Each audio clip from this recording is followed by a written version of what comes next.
On today's episode of the Mark Titus Show, Adrian Wojnarowski is done. Gone. Over. Time is not an endless supply.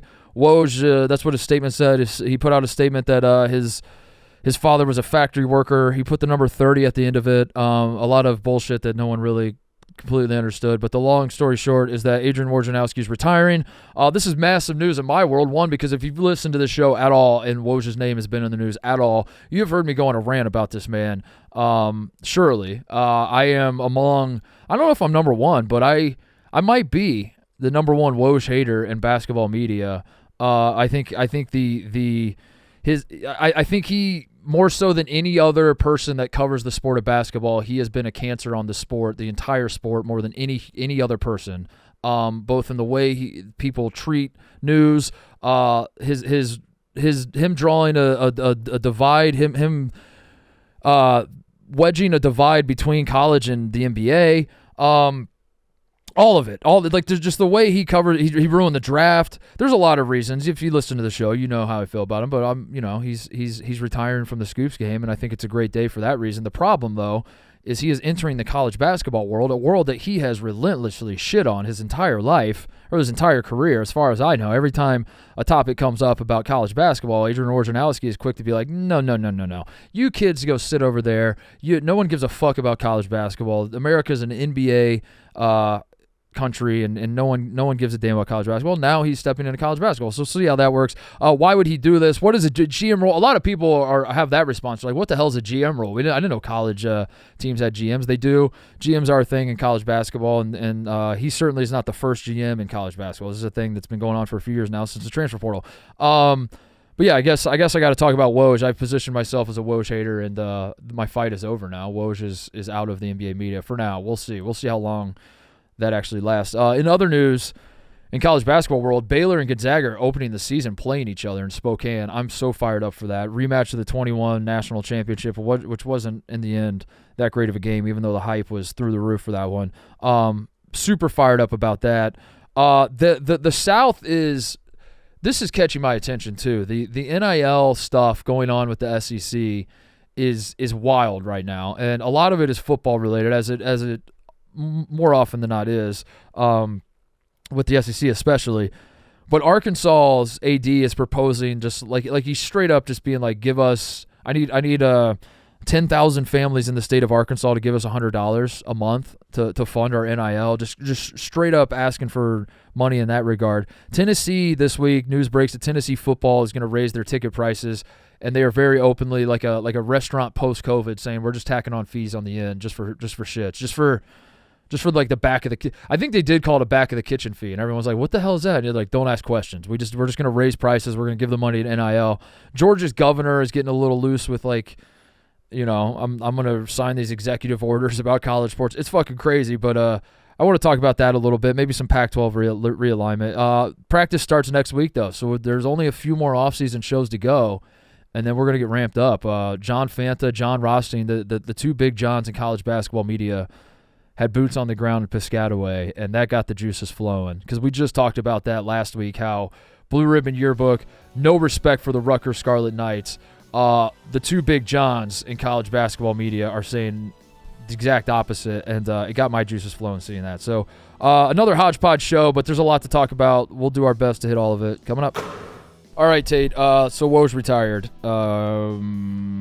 But also didn't. Woj did a career pivot, I guess. Career change. News. It's a career change. Midlife crisis. crisis. Not really retiring. He's like, his statement was, it said, time is not an endless supply, and I want to use it doing more meaningful things.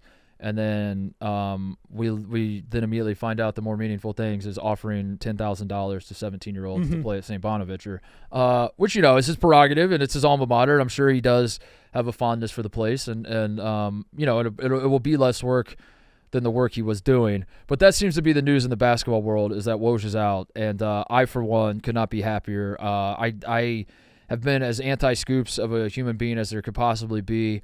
Woj has been at the top of my list because it goes beyond just like the industry. I think the Scoops guys, and I've said this a million times, I'm going to say it 1,000,001, I think the Scoops guys have like an air of self-importance that is just like unbecoming. We saw that with Adam Schefter's statement on Woj retiring, where it's just like, holy shit, like you would have thought like Woj like won like 5 medals of honor somehow and just died or something. The way he's like reporting, no one understands this job and he wants to finally get his life back, and it's like, God damn, you're tweeting, you're taking text. No, don't. You're diminishing. You're taking texts from agents, copying them, pasting them into Twitter, and hitting send. It's just like have like a little, like if you had and this is why it's not all Scoops guys, because like some of the others, there are Scoops guys out there that are like, yeah, this job's fucking stupid, but like, I do know some people, so whatever. And I'm like, we don't really need you to tweet. But at the same time, as long as you don't take yourself super seriously, I'm not going to get that upset about it. Woj, I've always had a problem with, because number one, I think he broke NBA discourse. I think you can pinpoint the moment in time where like I personally just stopped having fun, like engaging with NBA discussions, and it's the rise of Woj. It's like the rise of Woj. Number two, the draft was one of my favorite nights of basketball. It was the college basketball and NBA. One of the few nights they come together, both communities. College fans wanted to see their stars off. NBA fans wanted to see the future. It was like all eyes are locked in on the draft. Completely ruined by one man. He did. And then there's a lot of behind-the-scenes stuff, getting guys fired at ESPN to make room for himself, actively trying to squash people's careers because he sees them as competitors, even though he's on the same team as them. It's akin to like fucking LeBron like blocking Austin Reeves' shot and saying, it should be my shot, and you're just like, what are you doing? I just know too much about the guy behind the scenes that I'm like, and which again would not bother me, because I think like it's a cutthroat business. Like you got to do what you can to get ahead. I do think like fucking over your own teammates is crazy. It's something he chose to do, whatever. It's really like the end of the day where Woj gets treated like he's a good dude. That's the kind of stuff where I just got to a point where I was like, I think I have to like actively go on a crusade against this guy, and that's been my identity. Yeah, the Woj world the last couple of years, and now here we are. It's done. I've known Titus for about 6 months now, and there's people he likes, there's people he dislikes. There's only one person I've heard you talk about that I can like feel the temperature rise in the room. Yeah, you hate this guy. Yeah, I mean, like I don't want to like he was in the office, and I didn't want to like punch him in the face. It's just like if I can't sugar like if you ask me how I feel about him, I'm like I think he has demonstrably made the sport of basketball worse, and there are a lot of people that disagree with me. Tate, I'm sure someone's gonna like the Cody or whoever else is going to clip this up, tweet it out.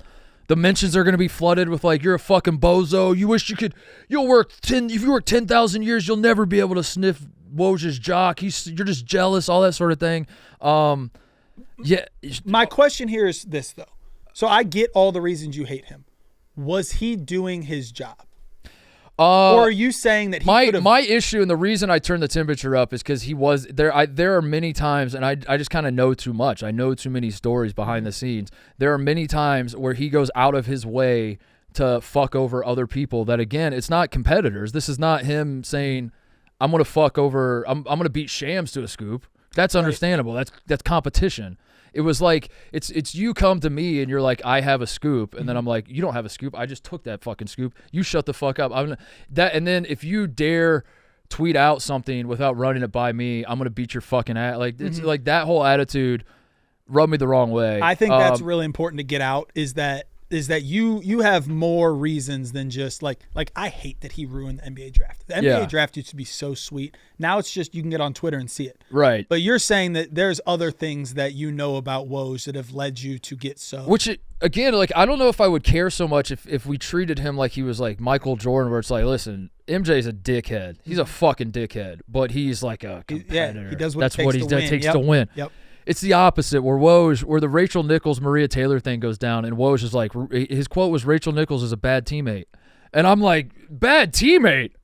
You call other people bad teammate? It's shit like that just like, I don't know. It's hard not to be set off by it. Draymond Green calling people a hot head. Yeah, exactly. He's got to get his cool. Exactly. And so, it's never been like a personal thing. I think people, every time I ran on him, there are people that are just like, God damn, dude, like he fuck your girl. Like, why are you so upset about it? And it's like, I think it's just like, I know too much. That's all there is to say. And it's never really affected me personally. Like I said, when he was in the office, I wasn't like, I want to go beat his fucking ass. It's just when Woj becomes a talking point, I can't not like, I can't like sit back and let people just like shower him with praise when I'm like, this guy is not who you think. If everyone had like an accurate representation of who he was, like I said, like it was an MJ or Kobe thing where it's like fiery competitor, could be tough to work with, but he demanded greatness out of other people. If it was that, I don't think I would care as much. But it was always like, this dude's calling other people bad. This dude's like, it's fair. This dude's talking about like how you got to treat people right and all that. Like you see people as a commodity. You're like the worst. You treat people aren't even people to you. They're just like an information machine. It's crazy. And I go crazy because then everyone's like, Woj bomb. He did it again. I'm like, what? He tweeted something out 5 seconds before. Let's play a quick exercise of winners, losers. I'm going to name something. You tell me if they're a winner or loser from Woj's news. Mark Titus. From the news yesterday, did you win or lose? I feel like I win. My enjoyment of the NBA will definitely go up. That there's no question about that, and I'm excited about that.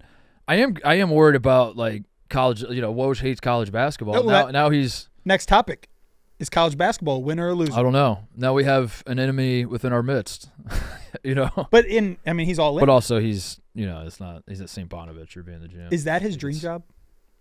Is so he scouring the transfer portal for his alma mater though. Don't just say St. Bonaventure. It's one thing. It is his alma mater. That matters. That does matter. So my question is Woj? I think he just lived the American dream, in my opinion.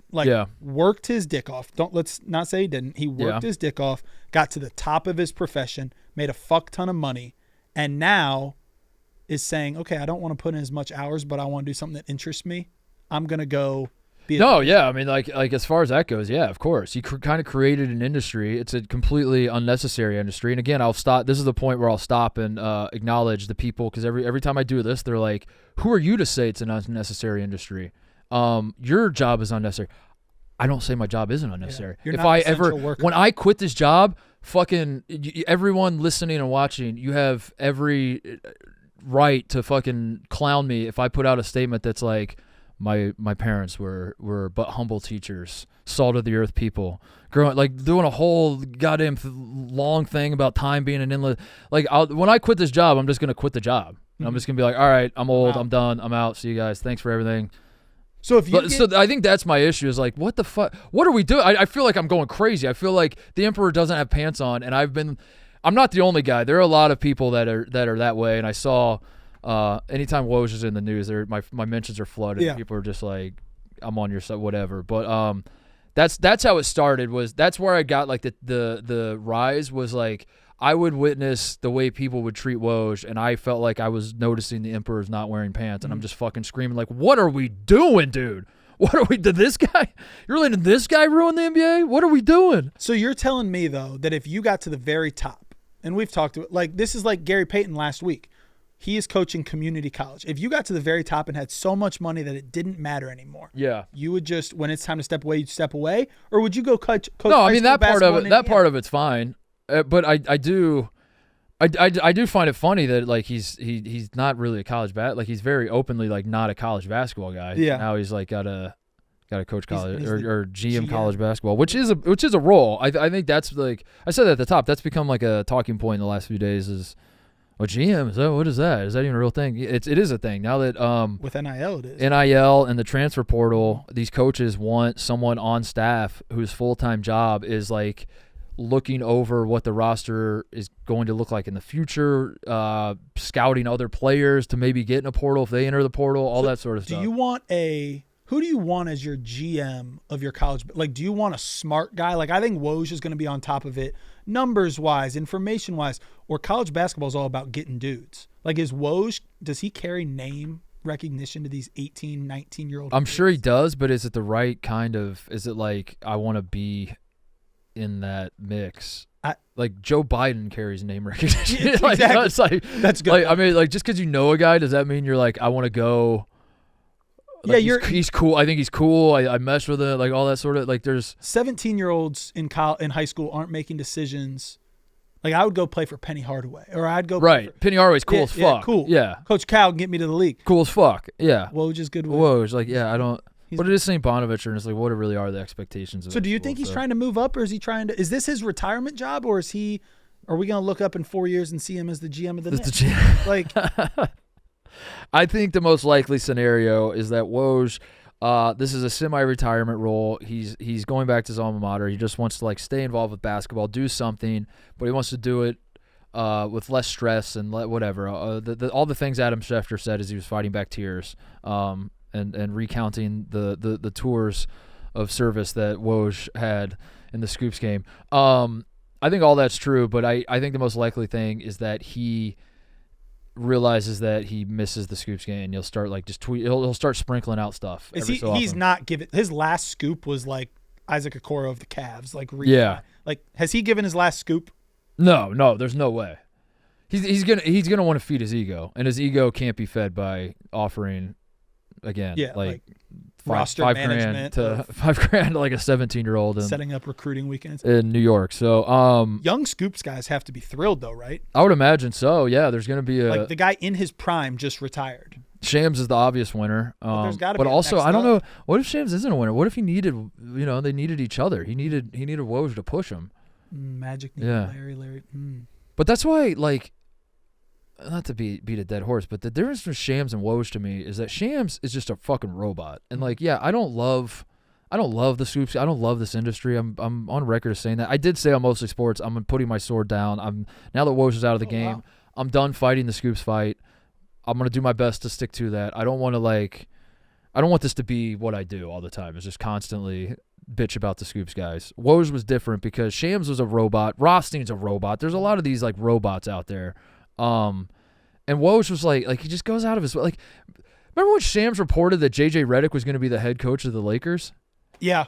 You called it from a mile away. And then Woj was like, no, the fuck. Like it wasn't just like I'm hearing this. It was like any reports of JJ Redick being the coach are flat out wrong. Fuck whoever is saying that. Like, absolute bozo information that guy's getting, whoever he may be. We don't know who it. Like, that was his whole attitude. He says it's Dan Hurley.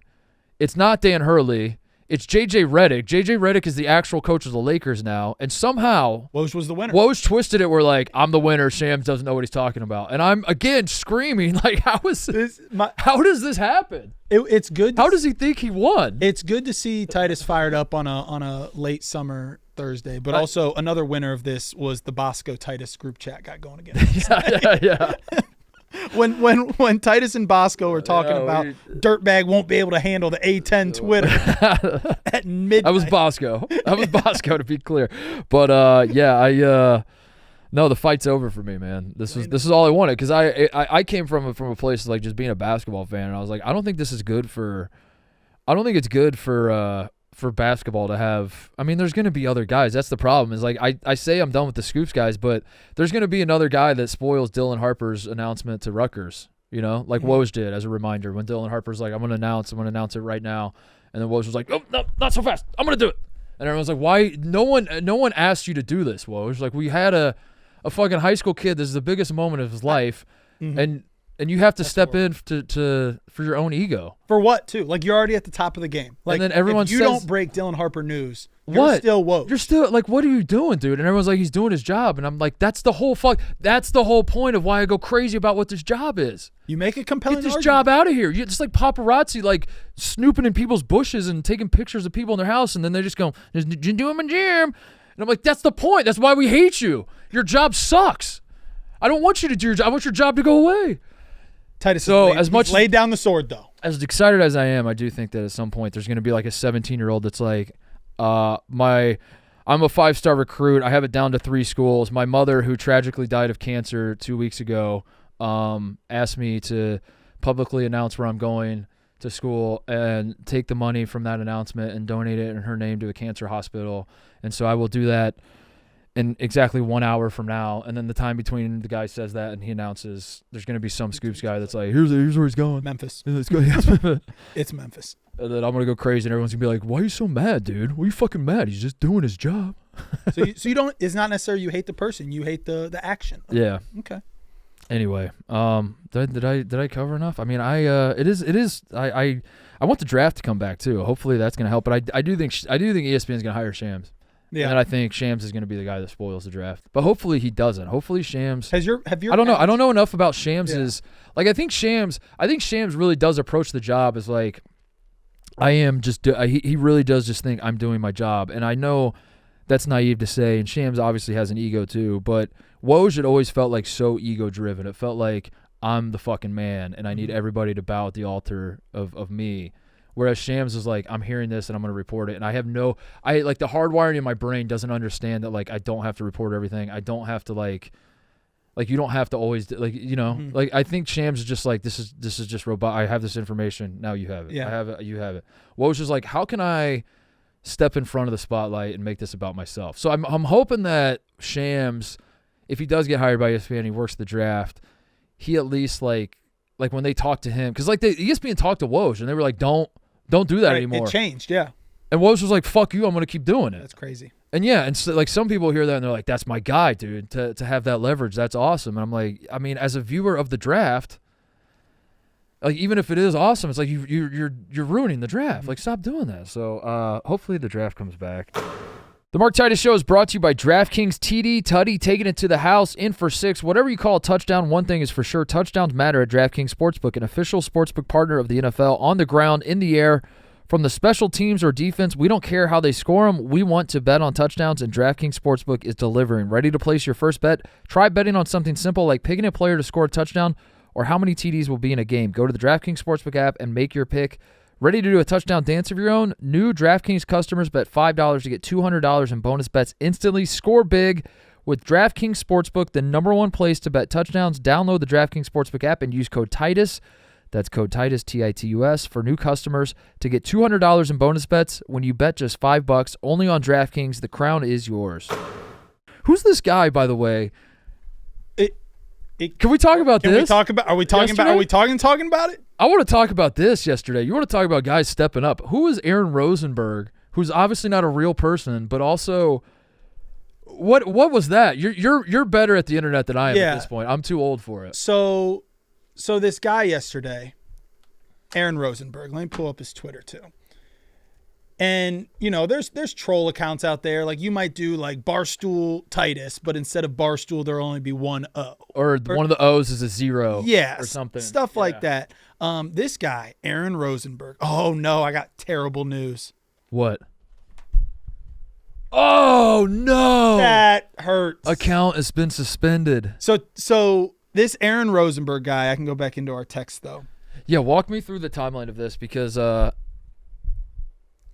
let you do it. You do it. So Titus texted me, and this was last night at about 7:45, and he goes, "Who the fuck is this guy?" It's Aaron Rosenberg at Aaron ESPN, which I don't know if you can add this into the clip, Cody. His face is, I mean, this is our guy right here. That's a face of a guy who would break NBA news. Break NBA news. Yeah, or any news really. That's a face of a Scoops guy. And he tweets, after years of excellence, Adrian Wojnarowski has retired from ESPN. I'm Aaron Rosenberg, and I'm honored to take over his role, creating the high standard he set and deliver the latest news and most accurate information to the fans. Excited for this new chapter. It got 5.3 million views before it got like readers added context. And then he followed it up by breaking that the Brooklyn Nets are trading Ben Simmons to the Golden State Warriors. Sources tell ESPN in the exact format that Woj would use. Do it. And it got 7 million views. Oh, it was popping off like crazy. 70,000 likes. You got to tip that he gained 50,000 followers in one day. It was brilliant because as I kept telling you, I was like, all right, so he's obviously not a real guy, but it wasn't obvious. First of all, it was not obvious. And the reason it wasn't obvious is because who is the guy in the picture? If anyone knows, let us know. Headshot? Because it's one thing. Cody, can you reverse image? How do you go about that? Oh, it's one thing to troll. It's one thing to make a parody account. It is a complete other thing to make up a human being. Like Aaron Rosenberg, this guy that runs the Aaron Rosenberg account created his social security number. Oh, yeah. Right, you can text Aaron Rosenberg right now that the Brooklyn Nets are trading. So I thought it was a real guy when I saw the I'm taking over for Adrian Wojnarowski. I thought it was a real guy. Then I saw the Ben Simmons thing, and I was like, whoa, that's huge. Like because I thought it was a real guy. I was like, whoa, that's big news. Then I sought out like more information on the big Ben Simmons thing. I started to realize, oh, this isn't a real guy. Mm-hmm. But then I just kind of tipped my cap and applauded the guy because I was like, dude, if you're gonna dupe everybody, that's the way to go about it, because it was so subtle. It was like it checked every box, and to have a headshot, most of these parody accounts like have like a logo that they tweak or something. Yep. But to have a headshot of a guy who is this a real person? I don't know who this person is. Parody accounts love to like take your Twitter account and try and impersonate you. Right. He created a human. He created a human. That's what this is next level no shit, one dude. could say that's not like no one can sit there and say that's not Aaron Rosenberg. The way I understand Twitter trolls is when Woj announces he's retiring, you change your profile to look like Woj's. Exactly. And then you say, I am also getting into porn or something. And you tweet that out, and then everyone's like, oh my God, that you got us. I thought this was the real Woj. It's not the real Woj. It's and that's how they usually go about it. They don't create a brand new human being out of thin air. If you Google Aaron Rosenberg right now and type news, the first 3 news articles, good, has Aaron Rosenberg replaced Adrian Wojnarowski at ESPN? Is Aaron what? That was awesome. Kudos to that Yeah. person. If you're Aaron, whoever's behind Aaron Rosenberg, if you got me, you got everybody really. Tip of the cap. Because it was so perfectly executed. I think introducing yourself to the public and then following it up with the trade. If you would have started with the Ben Simmons trade, everyone would have been Yeah, that's like, fake. that's bullshit. That's fake. But when you're like, it's an honor and a privilege, and also Scoops guys would say it that way too. Yeah, they would be like this is like Derek Jeter. Derek Jeter is retired, and I'm honored to take over as shortstop of the Yankees. I mean, essentially, sports is out here writing articles. Ben Simmons did not get traded by the Nets. Like, disregard. I saw Rosenberg's report. I saw we got Ben Simmons' workout video though. Did you watch I any didn't of get that. They were in the. I think he was in the fucking Lifetime Fitness that all the guys. Oh. Are you privy to this? Oh yeah. We gotta visit that place, man. What is going on? Like, there's a run-in out there. I'm sure someone's written a story about it. I need to dig into it. But there's a Lifetime Fitness. It's not even a full court. It's like it makes no sense why that's like the place. it's obviously in downtown New York somewhere. But that's just become the place where all the NBA guys work out. I'm pretty sure that's where Ben Simmons, the workout videos of him. Oh wow, off-season training MVP. Yep. We get another. That's how you can set your calendar to that. Really, you're like, oh shit, is it mid-September already? We're getting the Ben Simmons. What who posted workout videos? Like Simmons doesn't want this. I think out it's there, right? a trainer Brickley, which is a tough name of a trainer. That's like, that's a tough. Adds up though. That's a tough. I know. You can't be having his name's Brickley, right? Yeah, and and it adds something up. Brickley. Yeah, it's tough. Like Chris Brickley, as I don't know Chris Brickley. I don't mean to get on Chris Brickley and whatever else, but I'm just calling it like it is. Yeah. Like, that's a tough spot to be in, to be like, I'm gonna fix your shot. And you're like, what's your name? He's a long range shooting coach. I'm Brickley. I'm Chris Brickley. You can call me Brick. What if his middle name? Just call me Brick. Chris no bricks. Who was this came up on Mostly Sports? Do you remember the kicker who was Blewett? His name was Blewett. No. I thought he was like West Virginia or something, or maybe Pittsburgh. I don't know. I get the backyard all confused. Because Lucas. Chris Blewett. Chris Blewett. Yeah. What school did he play at? He played for the Pitt Panthers. Pitt Panthers. Yeah. All-time leader in points though. Yeah, he was like a decent kicker. Then he kicked in the NFL for a while. He might still be. I don't know. I kind of lose track of kicking. No, I think you got mixed up. He's currently on the. He was on the Browns for a second. He was on the Browns, but now he's on the Birmingham Stallions. Oh, that's right. He's on the Stallions. Yeah. And Lucas was wearing a Kenny Pickett jersey, and we made that note as like to have Pickett as your name when you're a quarterback is tough. He was doomed from the start. Yeah. Great defensive back name though. That's a great defensive. That's back a great. Yeah. Yeah. He's in the wrong position. So I think we're done with Woj. I think that's it. I think his last act to me was I'm crossing Woj off my sheet. I don't want to. Symbolic. That's a symbolic. That's a symbol. We're done. Unless the Bonnies are back. I know if the Bonnies are back, then I'm going to talk about Woj some more. You see Gottlieb chirping him? No, did he? Gottlieb chirping. He goes, Woj. Everyone knows you can do 2 jobs these days. Oh, that's good. I'm cheering for Doug. They play Ohio State. Mm-hmm. Green Bay comes to Ohio State November 25th, I believe it is. November 25th. You got it. Spot on. Boom. You'll be in Maui. I will be in Maui. Yeah, I'm booking that trip. We're gonna be out in Maui. That'll be that's gonna be fucking awesome. That's gonna be so good. Yeah, what was just the last thing, or the thing I'll remember him last for is the Dan Hurley thing. That was, can you just admit that, and then we can move on? That whole saga of like that turned me of everybody clowning Shams, and like Shams said it was going to be Reddick. It was Reddick, and somehow Shams was clown, and he's a loser and doesn't know what the fuck he's talking about. That was, I'll admit, that was early on when we started doing this together. You called it to a T. You were like, he's going to be wrong, but he is going to get credit he's still just how close Hurley really was. Yeah. So I want to next talk about this stuff going on in the SEC, which is nothing shocking, nothing new. I don't love, like, this kind of happens in the off season where like every show feels like you're just talking about transfer portal and NIL stuff, and you kind of feel like you're just hitting the same things over and over. But then there's always like something new that piques my interest. Mm-hmm. And what's new this week to me is there's 3 stories out of basically the SEC. 2 of them are direct SEC schools. The third one's the Georgia Governor, which is not technically SEC, but let's be honest, it's all SEC. Yeah. So the one is that Arkansas's AD proposed that 10,000 families in the state, that he needs 10,000 families in the state to pay $100 a month in NIL. Mm-hmm. Arkansas feels like they're kicking the tires on this idea of like a subscription service, but like, what is the service? The service is just donate money to us so we can win football games. We haven't talked much about this yet. I am so in on this. Yeah. This is what do taxes pay for, Titus? Taxes pay for common goods and services that everyone can utilize. Are you telling me that if Arkansas all of a sudden starts getting 5-star football and basketball players, that the people of Arkansas won't benefit from those common goods and services? No, because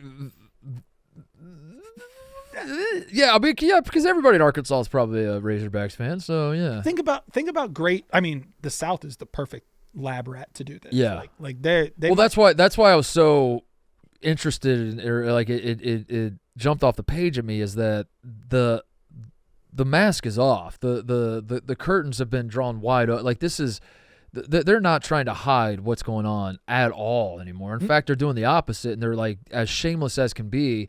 And they're in a position to do that because if there's one region of the country where you can pull this off, it is the South, where people are just like, yeah, I mean, fuck it. Like, yeah, I'll do that. Because Tennessee's the other one where Tennessee said, they announced this week that next year the football tickets are going to go up, and they're going to go up explicitly because they are charging a talent fee. Mm-hmm. They're going to take that money, the difference between this year's tickets and next year's tickets, they're going to take that money, they're going to use it for NIL, and that's how they're going to get players. Now, that's how every professional sports team is run. That's how it always works, is that I mean, this is nothing new, that the tickets to go to a Boston Celtics game are way more than they were 20 years ago, and it's just going to keep going up. And that's when then we turn around and we offer Jason Tatum and Jaylen Brown billions of dollars seemingly, and like all this is nothing new. What I find crazy is just how just like blatant they are. Like I use the analogy that it's like these restaurants after COVID where they're like, you get your bill and they're like, yeah, we tacked on a $5 back of the kitchen fee.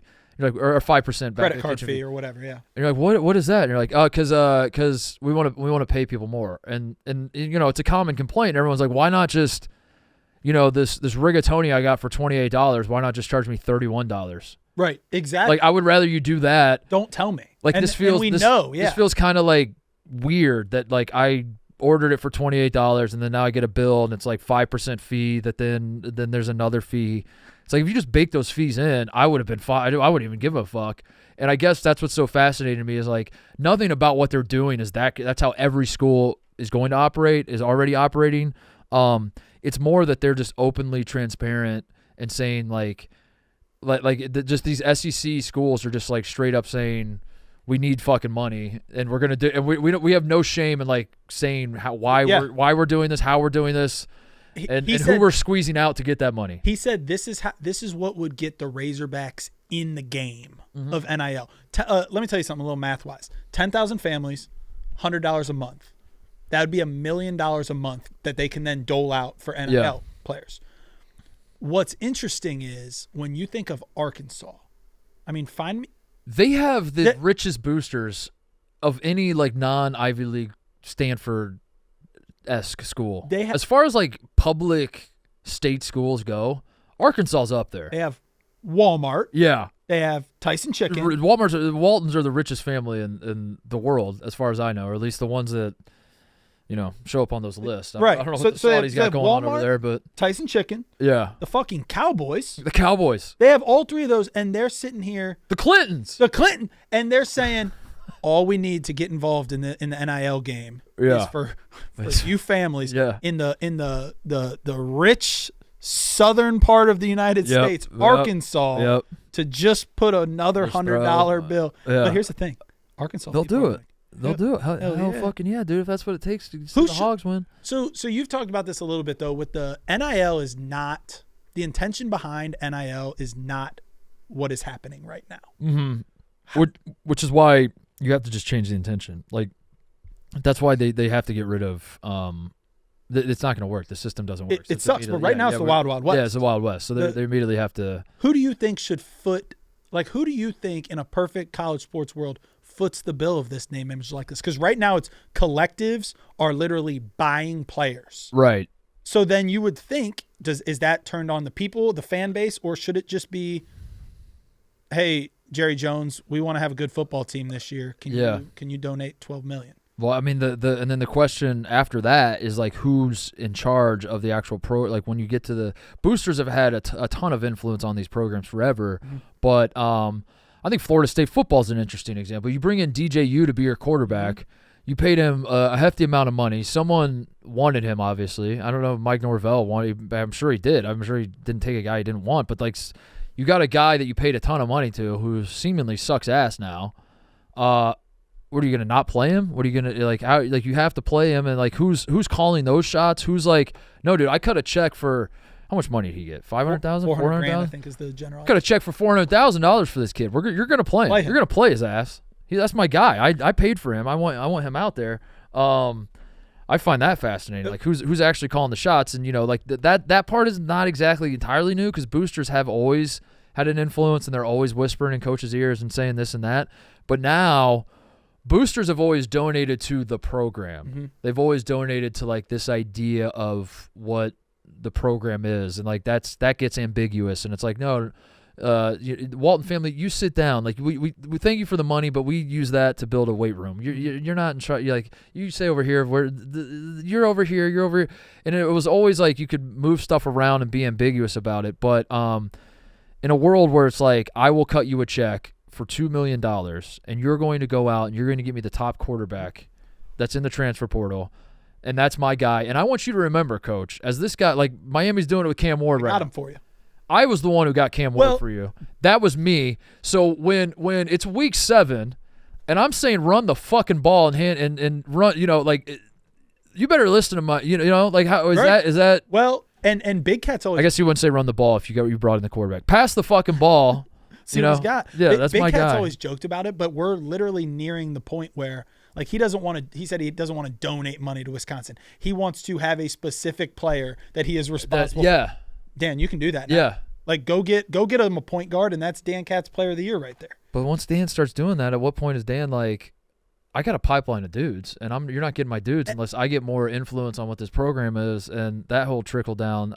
Well, did you see Urban talked about the Florida job yesterday? Yeah. And he made a good point that it's getting to be a worse job by the minute because as you lose, the boosters' eagerness dries up and the NIL dries up, and your entire livelihood right now in college sports relies on can you generate money to buy the next group of players. Right. So that's true, yeah. And then I bet when you do hire the next coach, there's almost like in a weird twisted way, like a power vacuum almost, where like he's like a new guy to like now be claimed, and then all the vultures come in and boxing each other out and trying to top billing with the coach.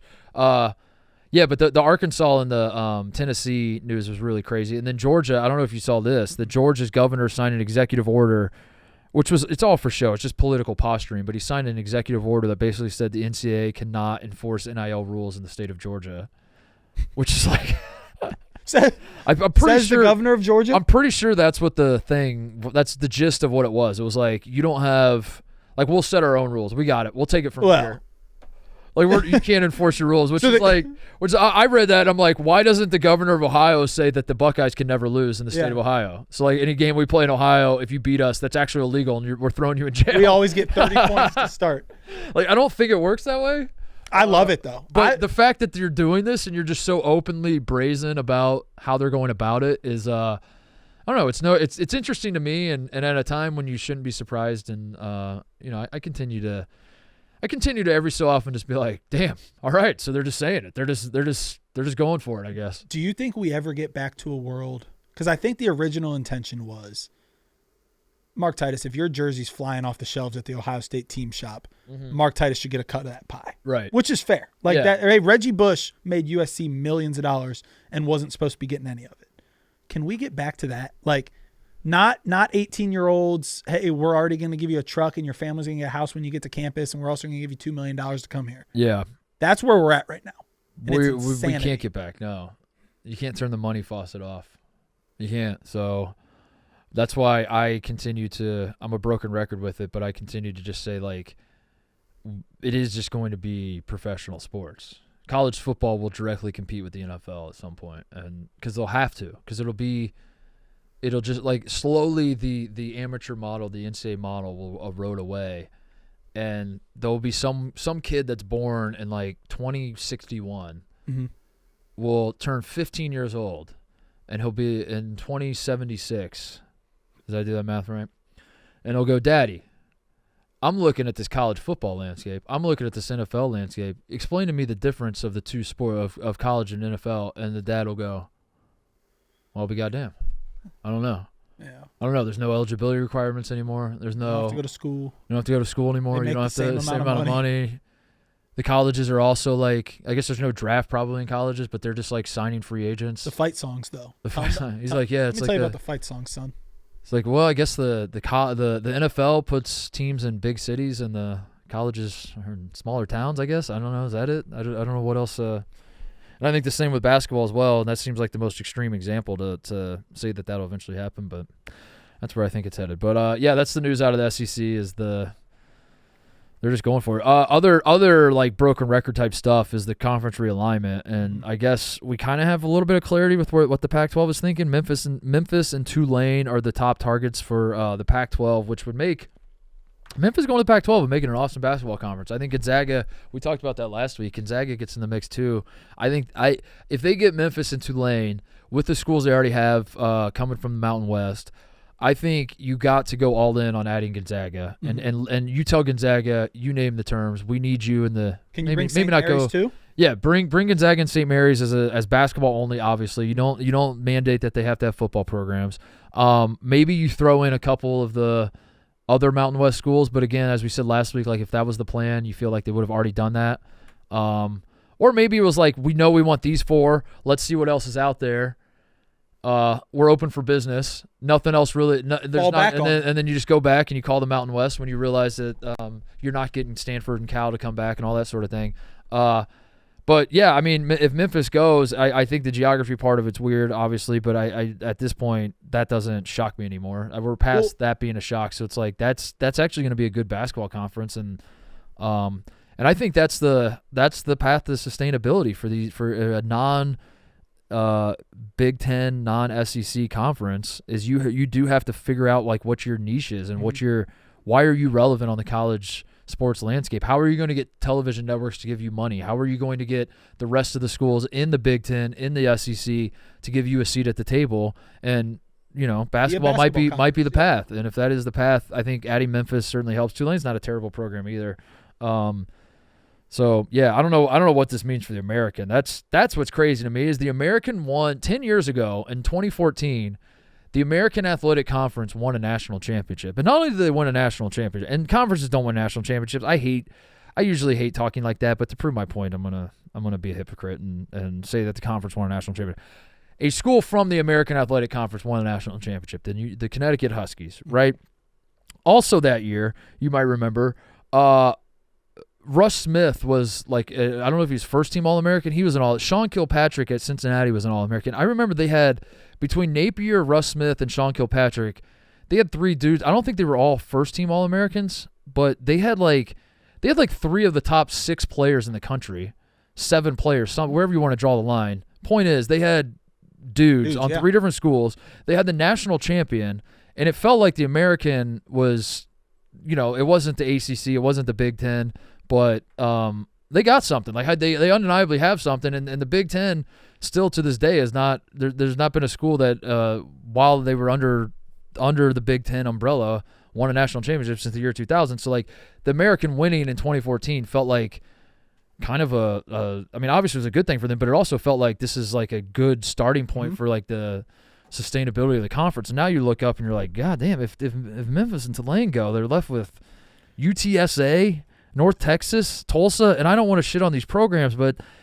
I mean, if we're being honest, that's exactly what I'm doing. I'm shitting on these programs. This is not a great conference anymore. And then what happens to it? Like, so they're rumored to, if they go, they're rumored to be bringing in Air Force. Okay, sounds good. My question is, are we all just playing musical chairs here until we have 2 huge conferences? Pretty much, yeah. That seems to be. What are we doing? But I think that's the way. If you can build a basketball conference, you don't necessarily have to do that. So I think that that's the. Houston was in the American. That's quite the conference, actually. When you they had a good basketball. Yeah. They had a thing, and now it's like yikes. And Wichita State is in the American now. Wichita State left the Missouri Valley to go to the American because it was like this is going to be a massive step up. They should have stayed in the Missouri Valley. And I'm sure the American makes more money, and I'm sure like financially it all made sense. But like, is it really like when the dust settles on all this, and the American continues to get?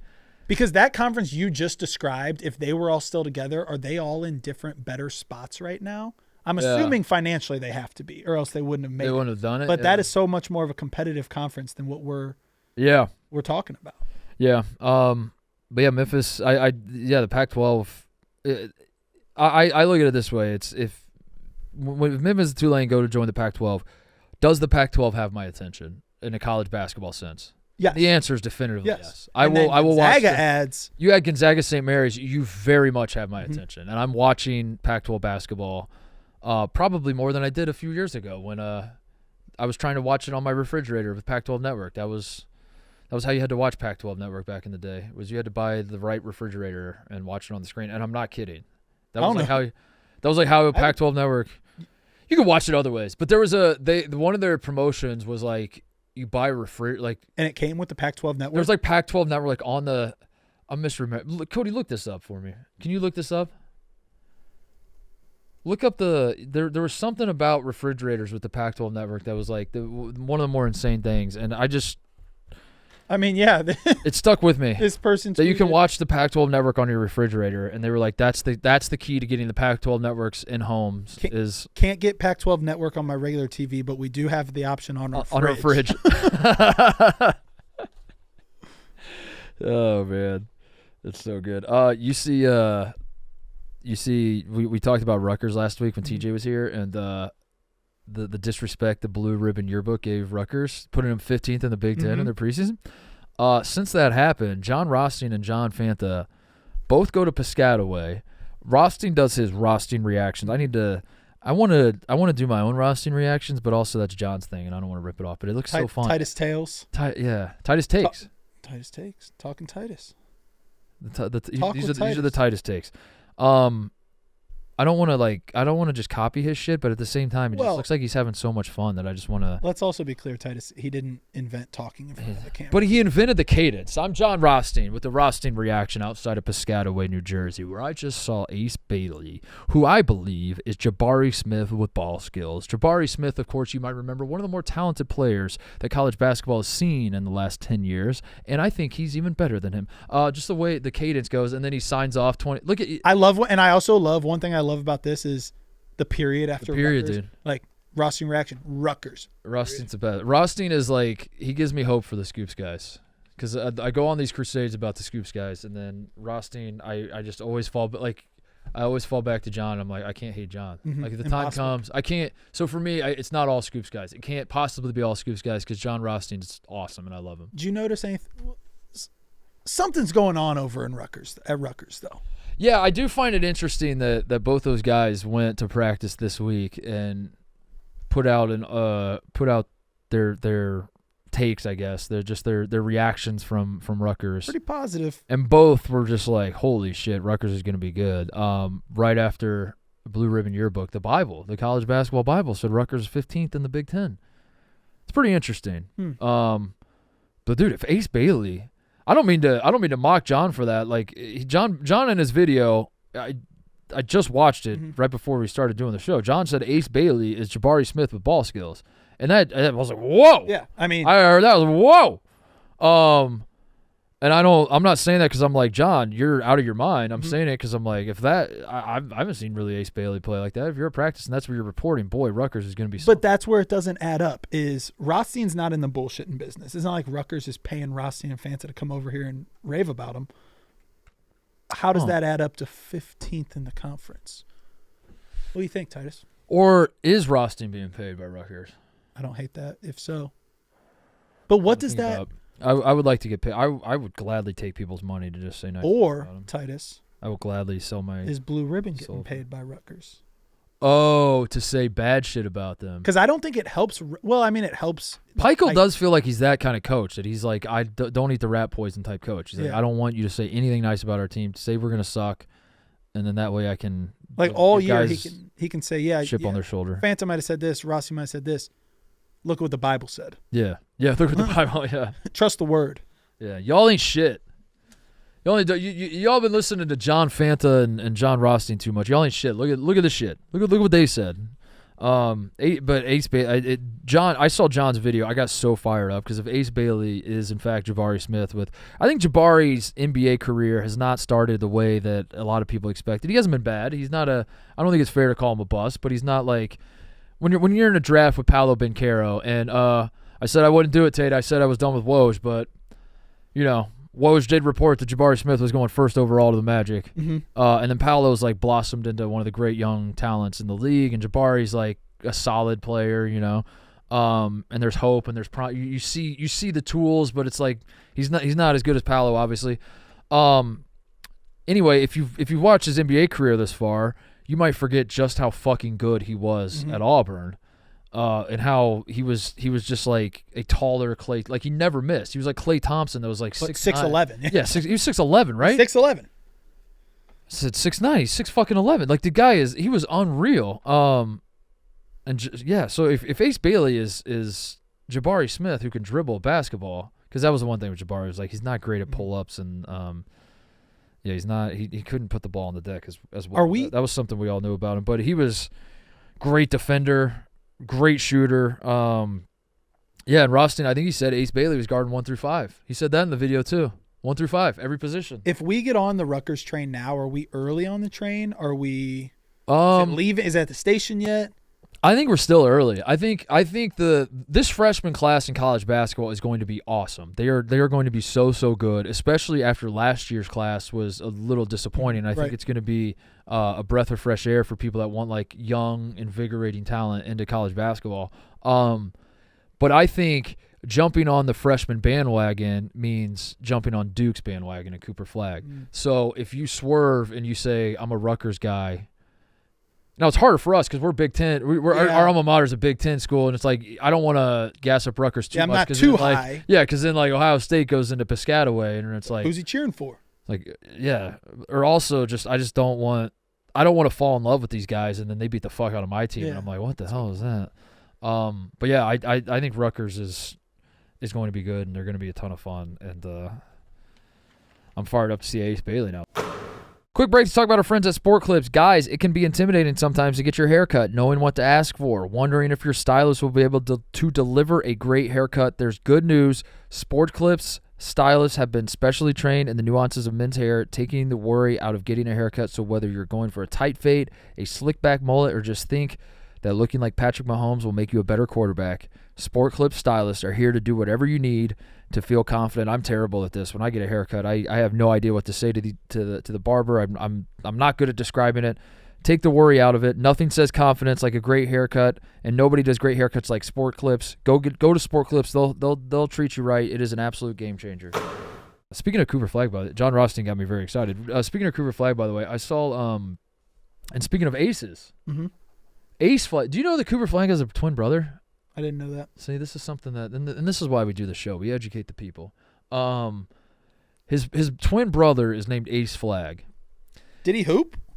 Does he? Who? He's good as fuck, I guess. He's actually, I don't know. Maybe that was probably over. Oh, so he'd be in the class of 25 then. His Cooper flag reclassed. You know he reclassified. Yeah, I knew that. I know. That was called sorry. Oh, you're trying to score a point on me. Get the shit out of here. Yeah, I knew that. So where's you don't get to report that. I'm putting my name on that report. So Ace Flag is a high school senior now. He's going to play one more year of high school basketball. He was taking his recruiting visits, and the whole reason I bring this up is because it got put on my timeline in some way, shape, or form that Ace Flag just took his visit to Maine. Okay. Now the Flag brothers are from Maine. Mm-hmm. They went to Montverde Academy in Florida for high school for the last year, I guess, and Cooper's doing that thing, and now he's going to Duke. But they are Maine boys. And the reason I'm bringing it up is because when I saw that picture of Ace Flag in the Maine jersey, it made me sad, Tate. And it made me sad because it made me think of a world where Cooper Flag and Ace Flag both went to Maine together and just fucking wreck shit. And it was and this feels like something that would have happened in the 90s. Mm-hmm. And it's like, but now in 2024, it would be irresponsible for Cooper Flag to. Ace Flag didn't commit to Maine. I think that was like the first visit that he took. So I don't know if he's going there or not. But I just saw him in the jersey, and I was like, damn, dude, if this was like 1995. Ace Flag and Cooper Flag probably just Cooper Flag wouldn't have reclassed, one, because he wouldn't be trying to get to the NBA faster, to then get to his second contract faster, to then make trillions of dollars. And like Cooper Flag, if he is as good as what he's supposed to be, he probably will make $1 billion in career earnings. And it's like, let's get that money train started as soon as possible. Right. And also with that, in 2024, it's like it would be irresponsible, and I'm sure all the adults told him this. This isn't why he chose Duke over UConn, but this is why Maine was probably never in the running for him. It would be irresponsible to not go to a Duke or a UConn or a blue blood caliber place. To then Zion Williamson had the same thing, where Zion Williamson like grew up right around Clemson and like had Clemson on his list. And the powers that be were like, you're not going to fucking Clemson, dude. Get your ass to Duke, get put in the pipeline, go cash some checks, and let's keep this thing moving. And it just broke my heart because I long for the day where like that would be such a cool story if the twin brothers, 2'6'7" twin towers, tall white dude, went to Maine and were just wrecking shit, dude. And they were like a 3 seed in the NCAA tournament, and they went like 32-3 in the regular season, and you got like 3 seed Maine in your bracket, and the Cooper brother, the Flag brothers. Cooper and Ace, or I don't know. Oh, what great names too! But now what we're getting instead is they are literally twin brothers. Yeah, and they'll never play college basketball, at the same time. At the same time, Titus, yeah. I know. His twin brother will be in the pros when he is graduating. I know. High school. I know. It bummed me out. It's a damn shame. I don't mean you bring a damper on things, but that Hey, at what age? It made me nostalgic for. At what age are you no longer allowed to switch names with your twin brother? Because you know it would be a great name for Cooper Flag. Ace Flag. Like the number one pick in the draft. Did you look up Ace Flag? Look up Ace Flag and Cooper Flag next to each other. Okay. I don't think it's necessarily hard to tell which one's which. No, it's not. I guess I should just say it because like people that aren't gonna actually like because I kind of said that as though like Ace Flag is black or something. No, no, yeah. I kind of retract. I guess I should. They're fraternal twins. Yeah, they don't look. They're not identical twins. They don't look exactly alike. So. But if that's all I meant by that. Like, at what point did you find out that Cooper is like the next thing and Ace is like just really good at basketball? Because the amount of hype surrounding Cooper right now is outrageous. It's outrageous. Yeah. If his name was Ace. If he was the number one player in the country and his name was Ace. His name was Ace, oh yeah. My gosh. They got the names wrong? Yeah. Maybe so. What else we got going on? I saw Adidas is canceling Trae Young's shoe line. And Trae Young is a guy who Trae Young is a guy who I have to be careful talking about because I feel like I like Trae Young a lot more than most basketball fans seem to like Trae Young. Right now you do? Well, that's the problem is because I will always remember Trae Young leading the country and scoring an assist, and I was like, this is fun. He was Caitlin Clark. He was. He was like literally. What was he like? Like what Caitlin Clark was doing, Trae Young was doing. The difference, if you want to be, we should be completely honest. Caitlin Clark's leading her team to the Final Four. Trae Young was not. Yeah, he was like a 9 seed. Yeah, and they started losing a lot of games once conference play hit, but his year at Oklahoma was fucking wild, dude. He was putting up insane numbers, and he was he was a young Steph Curry, and I'll never forget that season he had at Oklahoma. He led the country in scoring and assists. Insane. And the idea of him being National Player of the Year was preposterous. It was preposterous that year. Because Jalen Brunson won it. It was 2018, right? He's a 2018 guy. Yeah, his first NBA season, 2018, 2019. So yeah, like I remember Trae Young fondly for that reason. And then even sometimes I'll catch him on the right night in the NBA, and he's a bucket, and he's there's something he scratches the Steph itch, not just of like hitting deep shots, but he's very much undersized out there, and you're like, yeah, he's to be a bucket with his frail frame and all that. Like, I don't know, I like him all right. And then other people are like, whoa, pump the brakes, buddy. This guy cannot guard he can't keep a shadow in front of him. He's got effort problems. He wants the ball in his hand. Like there's so many reasons to not like him, and I understand all that, but the preamble is this, Tate. Is he losing his shoe, do we think, because he sucks in the eyes of Adidas, or did his shoe just suck? What if his shoe is just not good? I'm not a sneakerhead, but what if he just has like a bad shoe? My thought on the loss of sneaker deal, which I am interested in. No one's just buying his shoe because they're like, this shoe just isn't comfortable. He was cool. Like, he was cool coming out of college. He was then Ice Tray. That's great nickname. Rookie of the year. Comes out second year. He's Ice Tray. He signed with Adidas. He averages 29 points a game. Like, going back to my previous career, The Atlanta Rappers were loving him. I was a middle school teacher for 10 years. He was the cool as fuck. Coolest NBA player. Like, you saw Trae Young jerseys. He gets a shoe line. I think they've kind of figured out he's not that good. Not that good, yeah. He's not that good. He's kind of not that good. And it's like a baseball team. Like, all right, if you're not, performing, we got to find someone else that can. Right. And so this isn't like a huge knock on him, but no, he's not a signature shoe guy starting the following year. But what's crazy to me is there's like 40 guys in the league that have signature shoes. Yeah. Is Trae Young one of the top 40 players in the league? I did look it up. He's currently 36th in the Ringers poll. Oh, really? The Ringers? You're being serious? Yeah. Check on your sheet, prep sheet. Currently 36th, one ahead of Derek White.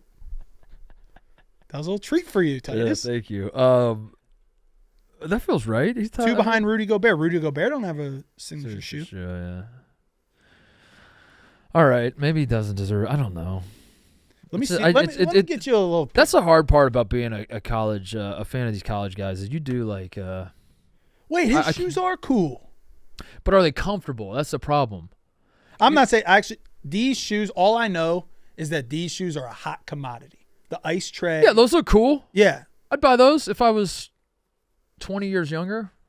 Hooping in the icy polar color. You know who had dog shit shoes when I was coming of age was LeBron James. You didn't dog shit shoes. Yeah. Well, hold on. They were, dude. I got these right here. Look at these. You don't have the ones, do you? I stay strapped with LeBron. Look, I got these hanging behind me. These blew out. And then I got these right. I got like 3 pairs of these. I didn't like those. These things weigh. Hold this in your hand. Feel how heavy that is. Jesus. That thing weighs 5 pounds. I mean, that right there. But Titus, do you remember these? These things were tanks. Oh yeah, those were tanks too. You know what I miss? When did you play? When did you play high school, Titus? I graduated 06. Do you remember the Adidas Pro model? Like these. Let me see. Hold on. We were. Oh yeah. Yep. Fresh. Yeah. Bring them back. Yeah, those are nice. Maybe that's what he should. What if the Trae Young signature shoe is just like the Adidas Superstar or something, and he just does that? That's what Bird and Magic didn't have a signature shoe. They just wore Converse weapons. Yeah. Look at the Converse weapon. Give you a little Converse weapon in your life. Yeah. Let's get a live reaction to. This is like when you see your wife for the first time. Get a peek. That's what weapon. Magic and Larry and Bird wore. Yeah. I think that's what that was the shoe, dude. The Chuck Taylors were the shoe forever, and then Converse was like, we got to step our game up, and they created a weapon. Well, I was gonna ask, is weapon? Dude, look at the. Did you find the poster of them back to back? Let me find that iconic poster, dude, where they're both holding their weapons and the colorways. I think weapon? Oh wow! Choose your weapon. Let me get a peek at that. Just come on over here. Choose your weapon as they both hold their shoes. That's good shit right there. Do you think weapon is trademarked? Because all these like shoe names now are just like Trae Young 1, 4, LeBron 12. Yeah. The Nike weapon would be. Yeah. They does anybody go by nickname? They all use the was Kobe just Kobe's? Yeah, I wore the Kobe 5s. They weren't like the Mamba 4s or something. Oh, they might have been. No, they're Kobe 5s. Kobe 5s. They weren't the Mamba number 5s. Caitlin Clark have a shoe yet? I don't know. Start rocking. I don't know what her yeah. Would you rock Caitlin Clark's? Someone did. There was a. She kind of rocks the Kobe stuff. What am I thinking of? Did Tarasi have a shoe? Sabrina. Sabrina That's had a who I shoe. was thinking of. Thank you, She Cody, did have a for shoe. saying that not into the microphone so our audience couldn't hear it. But she does have a Sabrina had and there were NBA guys wearing the Sabrinas, right? Yeah, there were. Yeah. My basketball team wanted the Sabrinas. Those are cool. They were I think the Those are cool. Sabrinas were like the first girl shoe. Yeah. Are you a sneakerhead, really? No, not really. I wore Dunks a lot when I was like a teacher and everything, but I'm not going out. You're not, are you? We're like No, there's people that have like $12,000 of closet shoes. No, I was when I was a kid. Like I thought like the shoes you were hooping in was cool. And Yeah. like, you had to have I would beg my parents for. I was like, never mind. When I said I needed the Nintendo, I didn't mean that, Mom and Dad. Give me these shoes instead. That's what I need. Please, please, please. And then I got like basically kind of too big. Like I got to a point where my feet were too big to where like I wear size 14, and it's hard. It's just harder to find like in stores. They're not impossible to find, but it's just like you can't go to Finish Line when like a new shoe drops and just scoop a pair of 14. Right. They just look at you and be like, we don't have we don't carry for it. And I'm just like, fuck. And then that just kept happening over and over to where I was like, I guess I'm just gonna get whatever shoes I can. What was your philosophy as a hooper with shoes? This is something I always go back and forth with my other coaches on, and one played Division I basketball, so I'm interested to hear if it has your take. Were you a team shoe guy? Were you a individual shoe guy? Were you I want to wear whatever the fuck feels good on my feet shoe guy? I would wear the team shoes. But I would like at Ohio State I still have 100 pairs of shoes in my house because they would give us a new pair of shoes like seemingly every month. And I would always stick with the same pair until they just blew out. So like did they? Like these behind me, they finally blew out when we were playing pickup here. Like the soles just like popped wow. off.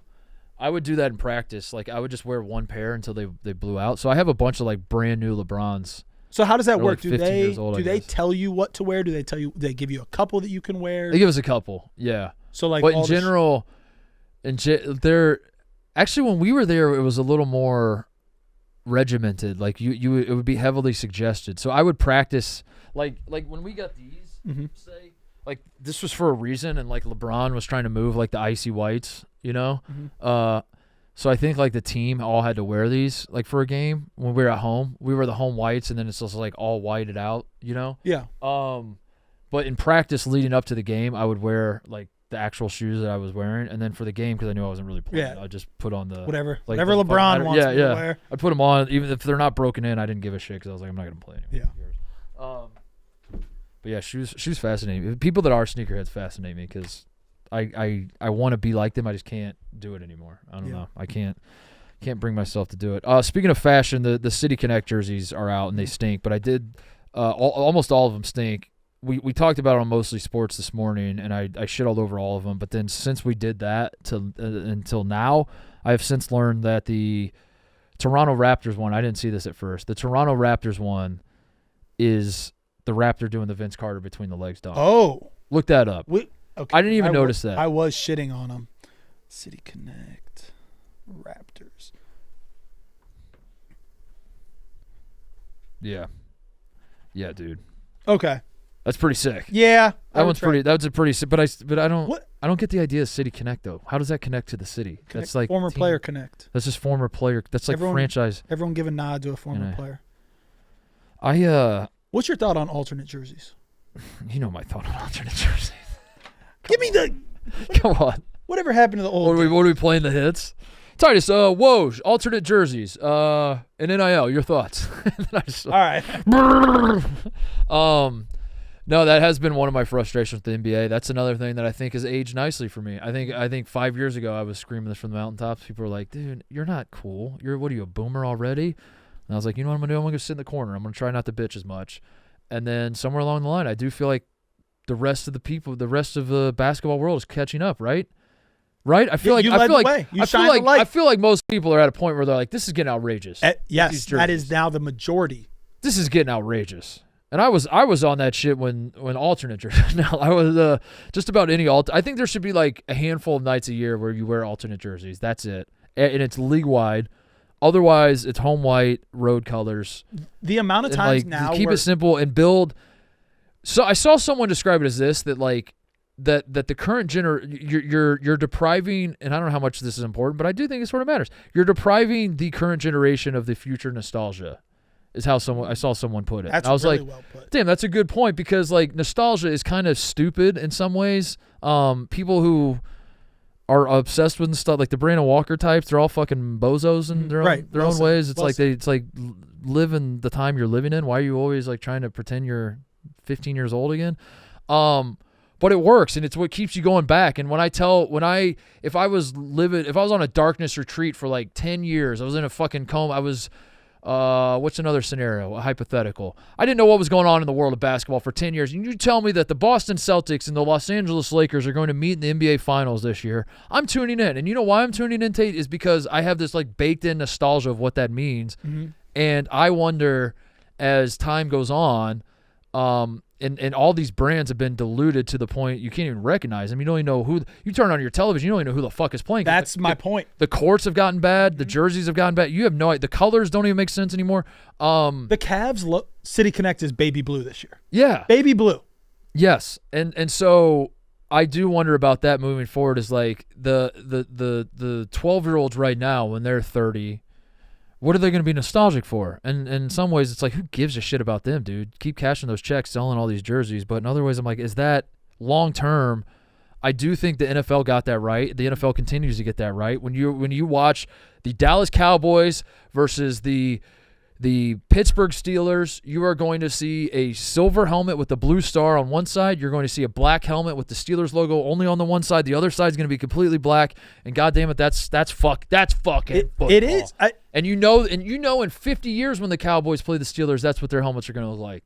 That's important. We were just talking about today. Like, you remember the starter jackets? Yeah. The Charlotte Hornets starter jackets. The Cavs starter jackets was orange and blue. And that's what I think back on this childhood of like those what the teams look like. Yeah. Nowadays you turn it on and it's like H-Town versus 5280. 5280. It's like who is playing? Yeah. And there's like graffiti spray painted on the court in like neon pink, and you're like, what is this? We're old. But I guess you're old, but at the same time, here's the thing, we're also right. Also right. Last thing before we get out of here, Baylor Gonzaga playing. They're set to meet for the season opener, dude, November 4th. What a treat. It's so good. They're playing in Spokane. They're not playing at the Kennel. They will be playing in Spokane Arena, which is where Kentucky went when they played Gonzaga. Now, I am someone that doesn't like neutral site games. I want them to play it on campus. I wish this was at the Kennel. I think Gonzaga people are like, we don't mind it as much because we do get to sell more tickets. The Kennel is for how good of a program that is, the Kennel doesn't hold a ton of people. Somehow that's not a problem with Duke, though. Cameron Indoor Stadium is cozy, and like you would never hear like Duke fans be like, "Don't play that game in Cameron." What we have Kentucky coming in town. Oh, dude, we got to move that to Charlotte. No, they would be like, "No, play that fucking." Yeah, what's the reason? So I don't. I've never been to a game at the Kennel, so I can't speak on it. Maybe it isn't. Like, who makes this call? Do they not agree on a home and home? Mark Few and Scott Drew are buddies. I think that Scott Drew seems like he would be willing to play a true road game. Mm-hmm. So I think someone in the Gonzaga athletic department, if it's not Mark Few, it's someone in the athletic department, it's like, let's just go to the other arena, sell more tickets, make more money, whatever. I don't like that. I wish it was at the Kennel, but we're getting the game anyway, and it is going to essentially be a Gonzaga home game. But the interesting thing to me, Tate, is that there is apparently – so they announced that they're playing this in Spokane. Mm-hmm. They have apparently set up a situation where they're going to play each other the next couple of years, I think. 3 years. I think it's a 3-year series. And the other two are expected to be neutral sites as well. There is a lot of speculation, and I'm not a Scoops guy. You know this. But there is a lot, and I'm not reporting, and I didn't mean to set it up like that as though I am reporting. Right. I'm not. I'm just telling you what the speculation is. That I think there's an expectation the next year's game will be somewhere around Waco. It'll be a neutral site, but maybe they play it in like Dallas or some shit, and it's the same sort of feeling. there's speculation that the third year when Gonzaga and Baylor play, it could just be an outrageous What do you mean? neutral site. I mean, like, I have heard people mention Mexico City. Oh, wow. I have heard people mention, and this is the one that if I was a responsible journalist, I would just be like, probably not. But that's not really what this show is, so I'm just gonna fucking say it because I didn't hear this from like a viable source. Right. It's just like This is fan fiction. This is just We're people chattering. There is a fan fiction timeline where the Saudis are getting involved and they like play that. They play like a game in fucking Saudi Arabia. That's a win-win-win for everybody. Or like in fucking Qatar or something. Or Oh like my fucking gosh. like there's a world where like they play like a game. Yeah, and I read that and I was like, there's no fucking way, but also who knows, How cool man? would that be? Probably. People shit on like that whole Colorado report, like they reached out to Saudi Arabia and everything. Hey, if right now we talked about earlier in the show, if it's the Wild Wild West of who It's can get the coming, most dude. money, It is absolutely coming. someone should partner with them. At some point, word's gonna get to the Saudis that you can basically Who? like donate a fuck ton of money to like Kansas basketball, people will love you. they'll love you, and you'll make a fuck ton of What money. would be the They're gonna funniest Like, all one? right, done. What if it's Gonzaga?